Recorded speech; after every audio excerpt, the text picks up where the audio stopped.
All right, my friends, how are you today? Aaron here bringing you your honest astrology for Thursday, the 16th of January, 2020. We've got some good movement going on upstairs. We've got Mercury at the 29th degree of Capricorn, all right, moving into the sign of Aquarius, which is very interesting, as Mercury rules two mutable signs, an air sign and an earth sign, right? It rules Gemini, looking at both sides of the information, a very fast, creative, quick thinking, again, dualistic kind of personality. So it's just like there's two sides of the coin. There's a right, there's a wrong. So that's the side of Gemini. And then there's Mercury ruled by Virgo, which is very acute, very precise information, fact-orientated, facts, whatever those are, right? Like laser beam focus. So, and the mutable signs means it's going to be taken over by the stronger cardinal energy. So it's like an easy flow. So Mercury's been up there in the sign of Capricorn, okay, which is a cardinal sign, the bringer of winter, the bringer of great change. All right, and it's, kind of, we only speak what we need to speak. When Mercury's in Capricorn, we try to govern ourselves with a sense of, higher communication. Again, it's just like we don't need to beat somebody up. We don't need to beat a dead horse with our conversation. We just say what needs to be said with a sense of authority, and then leave it at that. So at the 29th degree of Mercury, 29th degree of Capricorn, where Mercury's at today, and it's going to be shifting into, 0 degrees of Aquarius, it's about making decisions. Okay, so it's like before we go into future planning, Aquarius, we need to make some serious decisions. This is like where we bust out the Bob Ross, metaphors or analogies, whatever. And it's just like, again, he's gonna paint this beautiful sky, and then he says, "All right, it's time to make some hard decisions, and we're gonna slather a mountain right there, or we're gonna paint a tree right there." Right? And again, it's just like we just see all of a sudden this beautiful sky, and then a slab of gray kind of, or big streak of brown comes in. And it's just from our perspective as us watching this unfolding, we're like, oh my God, what did you do?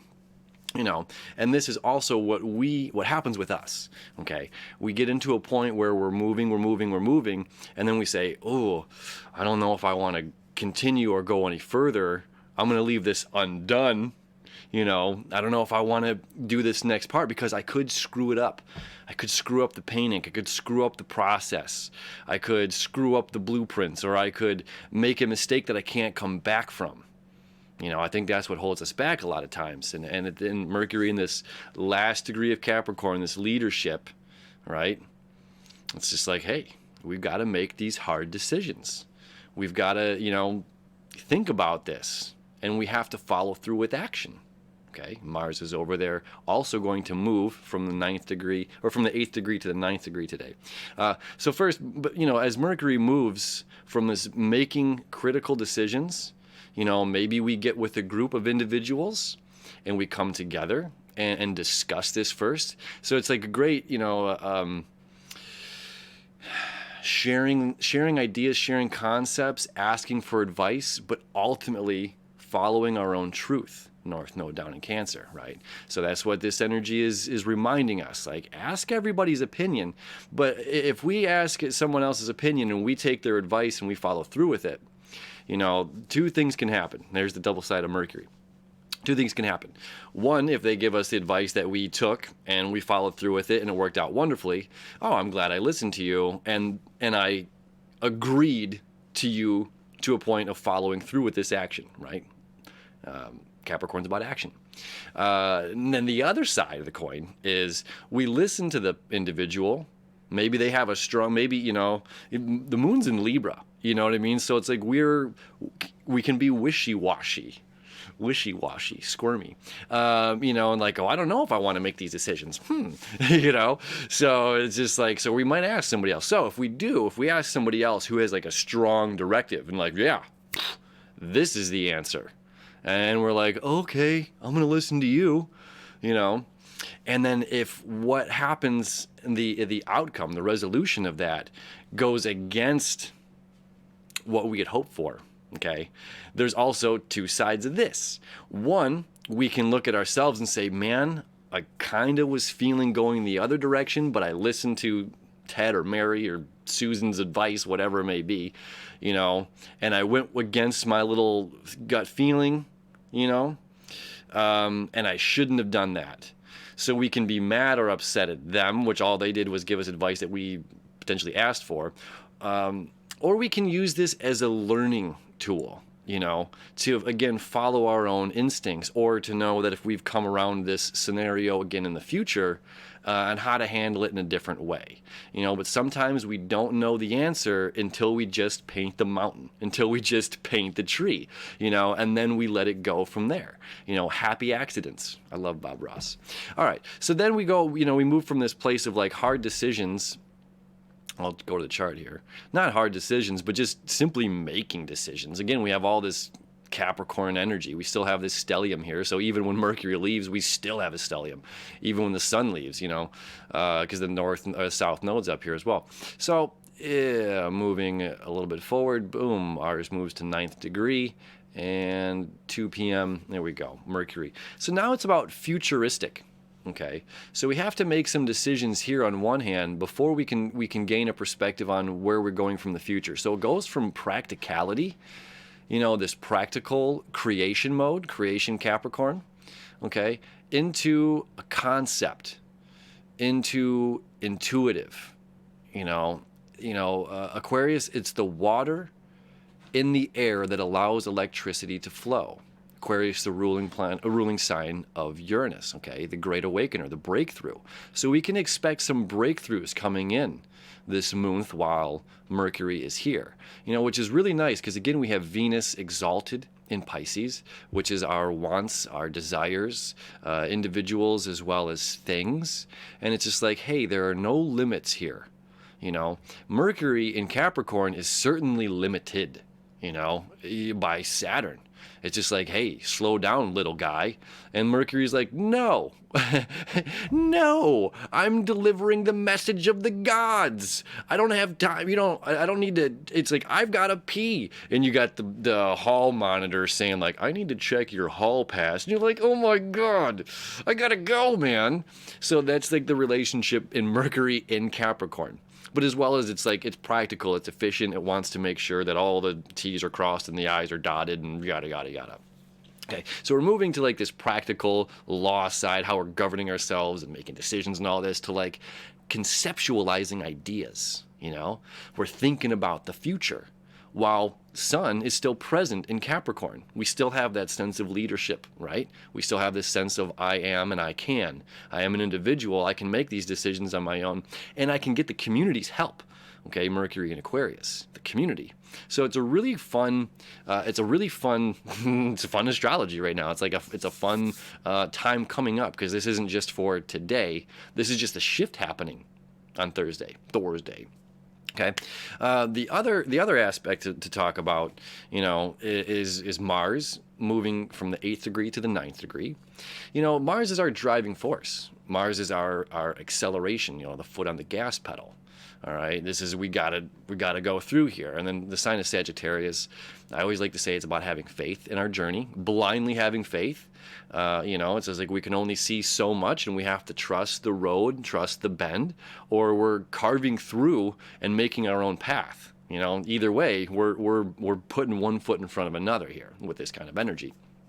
And it's like, again, that fire in the distance that's worth seeking out. There's knowledge out there. There's opportunities out there that are worth seeking and checking out. That's a beautiful aspect of Mars in Sagittarius. And Mars is getting ready to go into Capricorn, where Mars is exalted. Okay, but he's only still at 9 degrees, so we're not there quite yet. So at the 9th degree, we're talking about, our own ambitions and like, what is our will? Is this for personal greed? What are we seeking out and why are we seeking it? It's a time to question and look at ourselves. It's kind of simply put like that. Why are we seeking what we're seeking? Why are we going in this direction? Why are we reading this book? Why are we watching this movie? Why are we seeking this individual? Why are we, what are we doing and what is our purpose for doing what we're doing? Okay. Now, we can look at this as well. And let's look at the moon here. The moon here as well, creating the septile. It's like septile city. Look at that. The moon creating a septile in Libra to Mars. Mars creating the septile. Oh my goodness, what is this? I have to do the math proper. I think that's to the sun. And then Neptune over here to Saturn. Okay, so this septile right here, you know, as well as like the quincunx to Neptune and the sesqui square. Okay, these are two annoying aspects where this is like fate. Okay, this is like that annoying nag that's happening. Okay, so it's just like I gotta get up and go to work in the morning. Why? Well, because I need money to pay my bills. Okay, and this is where like this Mars energy comes in the moon, creating a septile to Mars. So I got to get up in the morning. I have to go to work. I have to pay my bills. I have to feed my face. I have to feed my family. I have to feed my hamster. I don't know if you have a hamster, whatever, right? You know, so there's reasons that we're doing these things. Well, there's simply reasons, and sometimes we're not always doing the job that we want to be doing, which is a weird thing, you know, but it's like a necessary part of the system, you know. The wheel needs bolts made for the wheel, so I'm a bolt maker. That's my job here is for this bigger picture, whatever. Maybe I don't want to be a bolt maker anymore. Maybe I have a greater ambition, Mars in Sagittarius. Maybe there's another ambition for me. My dreams are bigger than being a bolt maker, and there's nothing wrong with being a bolt maker, right? If that's your job, you know. Again, if it puts food on the table, that's what matters. So this is saying, like, if we do have other ambitions and we have to live out being the bolt maker right now while we're dreaming of being a writer or whatever, you know, because this is like kind of creative energy going on over there in Neptune and Pisces, and then making that connection to Saturn and Capricorn. So it's just like bringing our dreams into reality, bringing our imagination, bringing our thoughts and everything of the spiritual level that connects us to this planet, to this physical body, manifesting into this physical life. You know, so that's like these annoying aspects that are like lingering right here. Like, well, if I'm constantly living your life and your dream, because my dream isn't to make wheels, you know, we can look at it like that. Maybe I'm a bolt maker making wheels, but you know, that's for you and your company. You're the one that wants the wheels. Like, sure, I benefit from it, but that's not my ambitions. It's not my goal. It's not my dream. You know, so I have to do this on one hand, but I want to do this over here on another. And the more that I'm doing this over here, the more I'm taking away from doing this over here, which is what I truly love, want, and desire. Venus in Pisces, Neptune in Pisces. You know, so if I want to create the life that I need to create, Saturn in Capricorn, Sun in Capricorn, Pluto in Capricorn transformation, what do I do? You know, and that's the moon in Libra. What do I do about this? So, you know, that's the kind of rub to the day. And that's like, okay, well, let's make some hard decisions here. Maybe I set, you know, again, this is like 2020 is about small increments, you know, so it's just like if I'm doing this as a job, but I want to write a book, then it's page by page or line by line a little bit each day. You know, if I have a dream of being, you know, a musician, then it's playing my instrument. It's day by day, continuously steady growing. As long as we're staying focused on what we want to do and seeing ourselves doing it, you know, that's the beauty of you know, visionary manifestation or quantum manifestation. It's just like you hold it here, you hold it right here. And that's what's awesome about Mercury moving into the sign of Aquarius, is we have the ability to think and to see the vision of the future while feeling unlimited here in our hearts, have a driving force, Mars over in Sagittarius, of faith, of leading through all of this beautiful Capricorn and Neptunian energy, or Pisces, and you know what I'm saying. Saturn and Capricorn, Pluto and Capricorn transformation is a transformation of our physical lives, manifesting our dreams. You know, so this is really cool. It's a great day, and again, this energy doesn't just end today. Now, as the day does move on, and it happens like at midnight, okay, so it starts to get into tomorrow's astrology into Fridays, but the moon is going to start to square Pluto, going to start to square Saturn, and then earlier in the morning or later in the morning, it's going to start to square the sun, you know, cardinal sign Libra to cardinal sign Capricorn. So we're going to start to feel that tension because squares are tension. You know, where the sesqui-square and the quincunx is like this annoying thing over here. It's like a fly in your car, but you're driving, so you can't focus your attention on swatting it. Otherwise, you're going to veer off the road and smash into something, you know? But the square is just like, oh, this is an obstacle in the road that I need to swerve around, you know, or I need to do something about. It's a flat tire. I got to get out and change the thing, you know. So as the day progresses, and again, depending on where you're at in the world, for me here, Eastern Standard Time, this is going to happen. It starts to square around midnight. But again, we're going to feel that kind of building later on in the day. So it's just like really that like, I'm caught between two places. What do I do? Where do I go? The North Node is telling us to follow our heart, follow our intuition, and, you know, be caring about ourselves, you know, ultimately making our own decision, asking, like I said earlier in the video, asking for opinion, but ultimately following our own truth. Yeah, it's going to be a good day. All right, my friends, thank you as always, and we'll see you tomorrow.